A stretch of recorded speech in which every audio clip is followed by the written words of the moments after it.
Good morning to you and everybody listening or will be listening.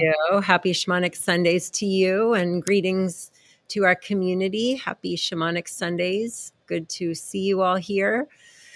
Heather's already saying good morning. She's gotten ready to accomplish some stuff, feeling motivated. That's great. We love hearing how you all are. Please share with us how the rest of you are doing, how you're feeling this morning. And just a reminder that Shamanic Sundays was inspired to continue the bridge building work that you've been doing for 55 plus years, Poppy, as a carrier of wisdom from your indigenous mentors that gifted you with so many teachings, and how you've taken those teachings and brought them out into the world to help address the challenges of the times. And Nicole and I super grateful to have grown up with that. And so Shamanic Sunday is a way to bring that forward and share with the world more. So hello from Sweden and Santa Fe. Good to have you all here. So Dad, can you start us off with a prayer of gratitude? Starting off with giving thanks before we ask for more. Certainly. Hey, Roger. A pleasure to be asked to do a prayer of gratitude, because we're been given 24/7 all the time of our lives. We're just constantly being given by the creative powers of the universe for our lives and that which sustains our lives. And so to the extent that we don't take time on a regular basis to stop and really reflect on all the gifts of grace in our lives, no matter what the challenges are, it creates an imbalance. And so any opportunity that presents itself to say, hey, thank you to the creating dynamic wisdom power of the universe, whatever you want to call it. Thank you, great mystery, for this gift of life and for this day and for the gifts of creation and this beautiful world we live in. And thank you for our families and our ancestors and the ancestor spirits of the land that we live on. Thank you for your lives. We remember you here, and blessings for your people, and with prayers for healing of all the conflict, for ceasefires, prayers for ceasefires where all the violence is taking place, and for an opening of consciousness to the practices of nonviolent communication, to be able to resolve the conflicts peacefully and in ways that address the root causes of violence. So the opportunity we have in being in this world, we can create the kind of world that we're capable of creating, a peaceful and just and diverse and healthy and happy win-win world for all. And may it be so, and may we each of us show up feel empowered to make a positive difference toward that end. Fullest blossoming, greatest good. May it be so. Thank you. Right. Thank you. We talked a lot about cultivating peace last week. So I want to remind everyone that the recordings are on Tom's YouTube channel, YouTube / Dr. Tom Pinkson. So, and there's a playlist actually with all the Shamanic Sundays recordings, so you can listen to those at any time. But the question we got, hold on, let me go pull it up. Sorry, I forgot to pull it up ahead of time. But how are you this morning, Dad? I forgot to ask. I'm doing good, and I just feel gratitude for you doing all this technical stuff that I don't have a clue about to make this happen. So, Thank you for you and your vision and your stay the course. Showing up to do what's called for you to do in a good way with a good heart. So I appreciate you and all you do. You're welcome. Your tech crew, me and Roger, right, and various other helpers along the way. Well, many. It takes a whole tribe to keep me going straight. Semi-straight, whatever. Yeah. Round. Okay. Let's see. So we got this in an email from Brianna, emailed us in saying, can you talk more, please, about how we remember that we are worthy? Yeah. Okay. Thanks, Brianna, for asking your question and sending it in. And how can we How can we remember? Was that the word that was Yeah, remember that we are worthy. And worthy? I would venture to say that that ties in with cultivating peace too, which, was the way we kicked off this morning. Because if Yeah. each of us felt worthy, we wouldn't need to go out and hurt others, maybe. But Well, that's I'll true. let you speak on that. Yeah. Yeah. Okay, thanks, Doug. But that's true what you said. Worthy. How do we remember we're worthy? Well, for me, it's reflecting on where I came from, what I'm made from, how it is that stardust coming from energy from the sun um, to the earth uh, manifests in life and the diversity of life from when it first began on this planet 4 billion some years ago, as far as we know, and what it's evolved to the point where we're able to consciously self-reflect on the whole process of being alive and the universe itself. So I'm a product of the universe. We're made by the creative powers of the universe. We weren't made, in Walmarts or something. We're made by the creative powers of the universe that know how to create the diversity, the incredible diversity and beauty of the universe. A little while ago, I was out outdoors in the garden and looking at these cactus plants that send up within a couple of weeks, like shoots of new life, like 3-4 feet high, just straight up. Unbelievable beauty and blossoming of the flowers on our what's it called, a lion's tail plant that just draws hundreds of bees and monarch butterflies and hummingbirds just pulsating throughout the day with taking the nectar from what comes up from the earth and this creation from a plant and feeds life, and then how those pollinators feed other life that gives us life, and the interconnectedness of it all. And so it's an incredible, amazing, if we really pay attention, creative manifestation of a wisdom power that knows how to make such beauty and sustain it, and we're part of that, and it's in us. And so we're worthy of, as all of creation, of respect for recognition that we're manifestations of the wisdom creating power of the universe that holds an innate seed, you might say, or drive to try to fulfill our highest potentials in this life. That's within us. I love the saying from what's his name? It's a mystic in the 10th or 11th century, I forget his name, who said something to the effect, apple seeds grow into apple trees under the right circumstances, and pear seeds under the right cultivating circumstances grow into pear trees. And we have God seed within us. We have God seed within us. And to me, don't get hung up about the word God one way or the other, but just think in terms of the creative wisdom power of the universe. We have that power in us. It's in us. We're embedded in it. It's embedded in us. And so it invites us to recognize and understand the sacred unity of all of life, of all of creation. There's no such thing as a separate thing. And it's just amazing, manifesting, beautiful, fantastic expression of basically a love energy, an energy of love underlying deepest essence of who and what we are that creates such beauty. It gives us teachings and lessons when we pay attention to nature to how to live with it in harmony and balance, sustain life, which we've forgotten how to do. And so we're doing the opposite. And so the system's feeding back to us in the ways that it is to wake up and remember the truth of who we are, that we're way more than our egos. We're way more than our physical bodies, or way more than our stories, our ego-based stories of who and what we are. We're way more than that. We are that seed of the universe. And so to respect the understanding of respect for us as beings of sacred creation, from a sacred, mysterious power that creates us and sustains our life.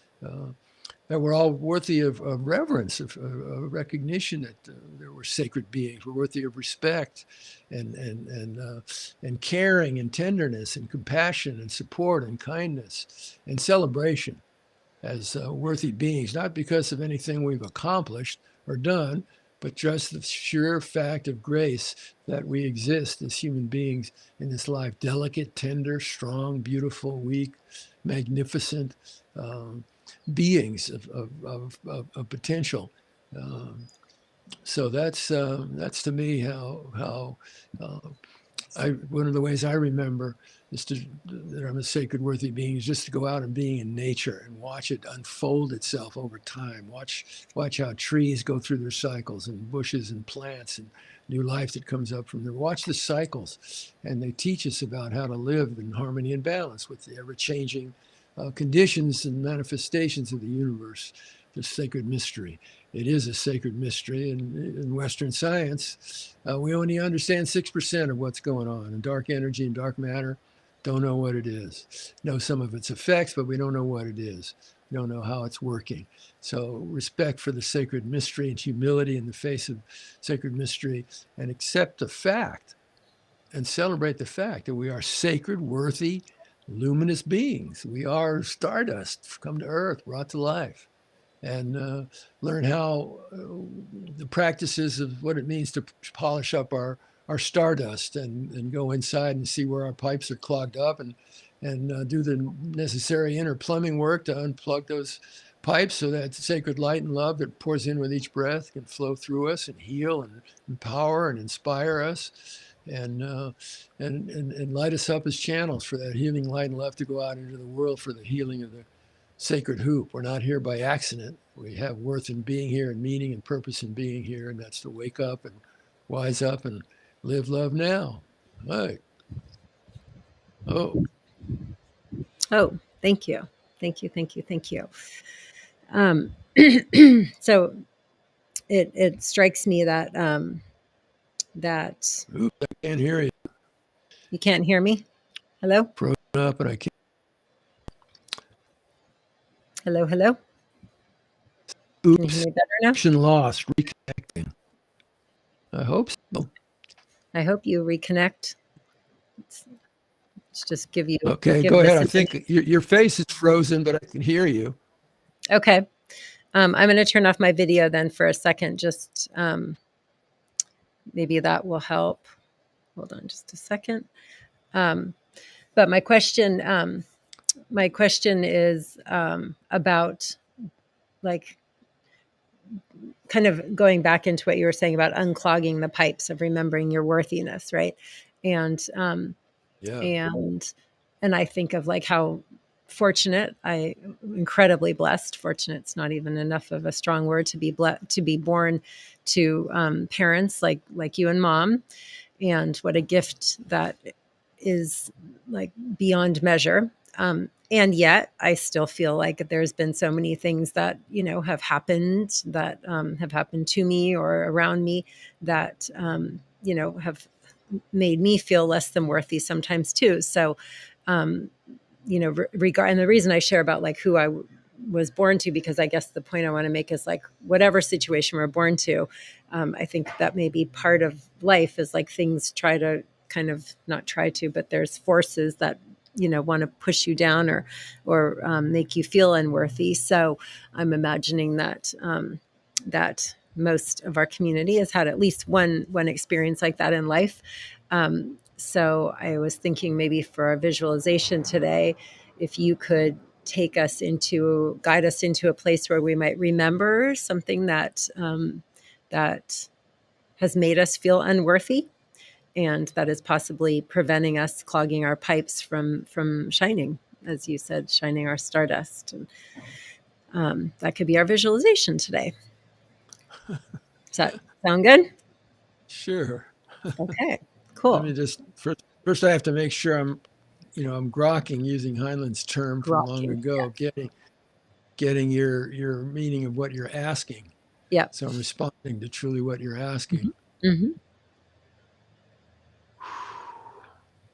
Do you want me to repeat it? Because I Oh, tend to get no, wordy, no, kind of like no, someone else no, I know.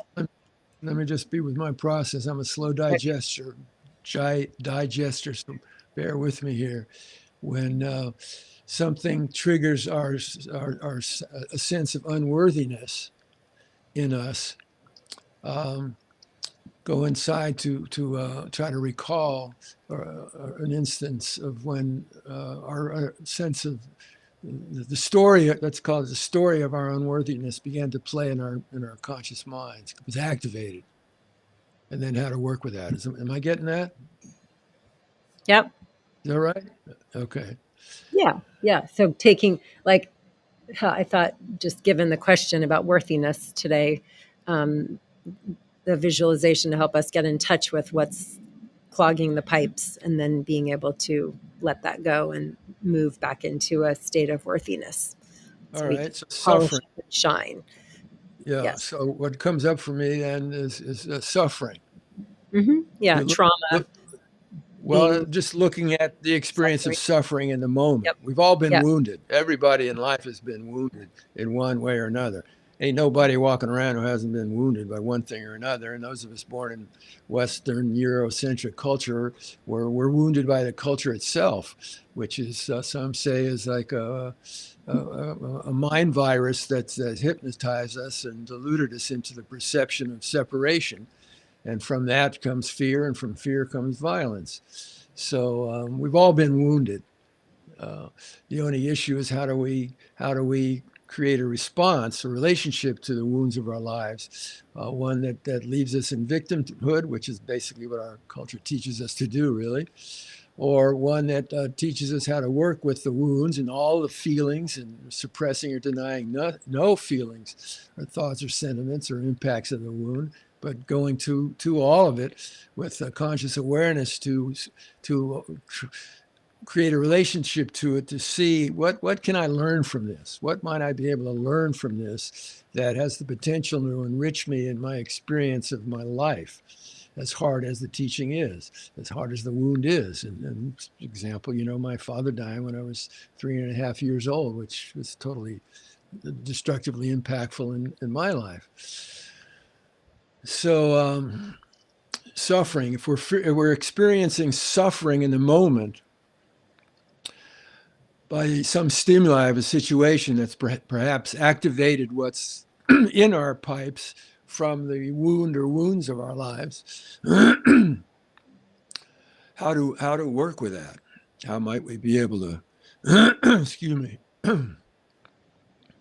cleaning out the pipes here, cleaning out the pipes with the breath in and the breath out. And that in and of itself, just the fact that I was having trouble for a moment coughing and getting my breath air out and air out means I had to slow down and drop deeper inside. And when the pipes are clogged up, that itself is suffering we're experiencing a result of the clogged pipes is an alarm system going off, bringing our consciousness to looking at what's the truth of what I'm feeling and sensing in this moment in my suffering. What are the thoughts that are running through my mind? What are the stories that are running through my mind? What role might I be playing, consciously or unconsciously, in contributing to my suffering right now, in this moment?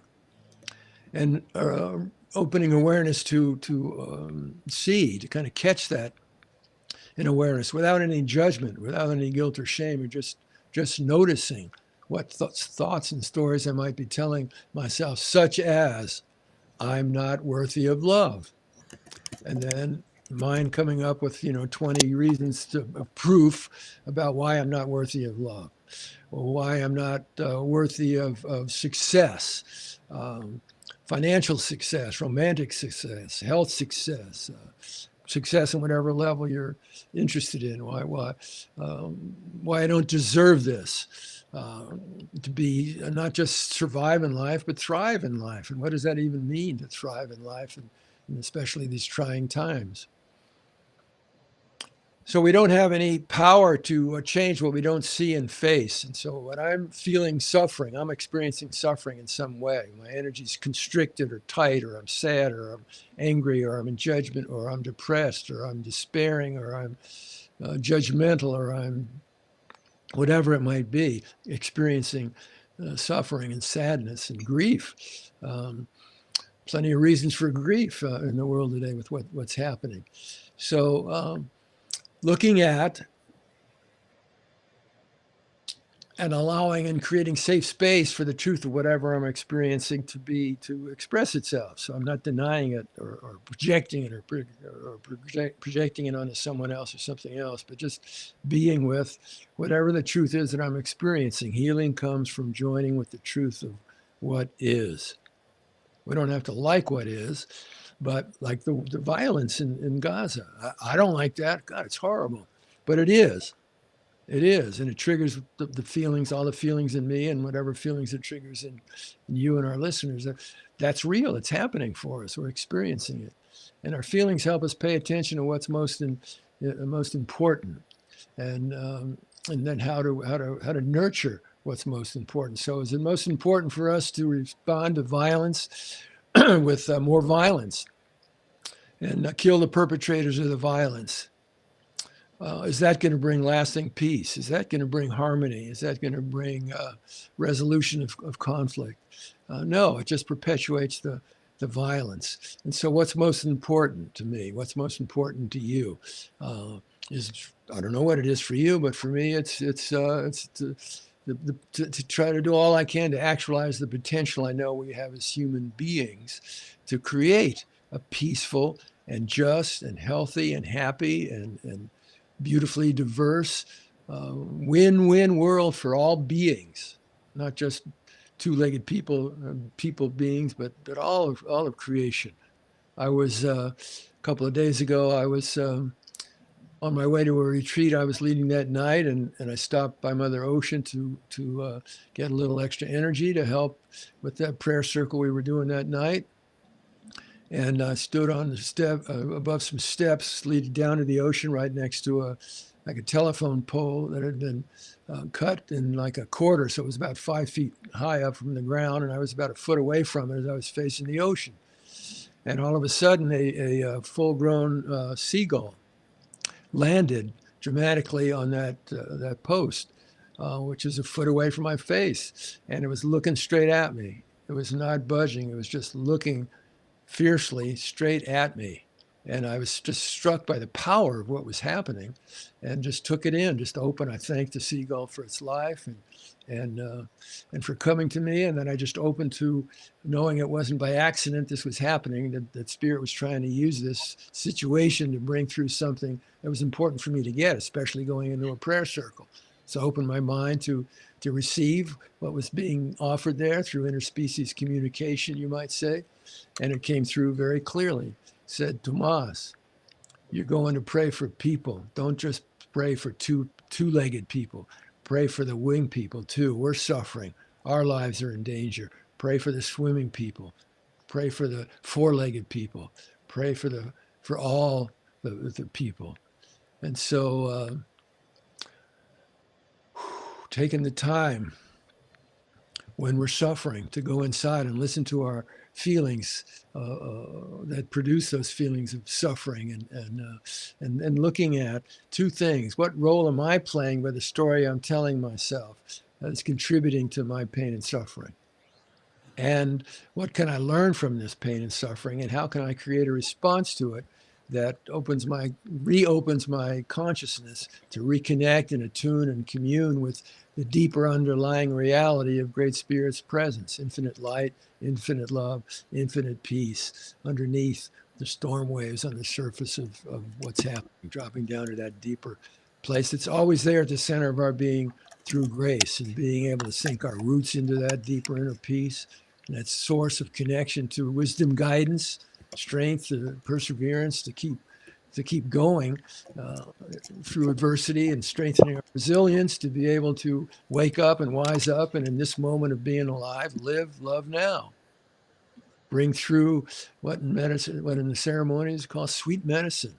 and reflect on what is sweet medicine: kindness, caring, nurturance, support, appreciation, compassion.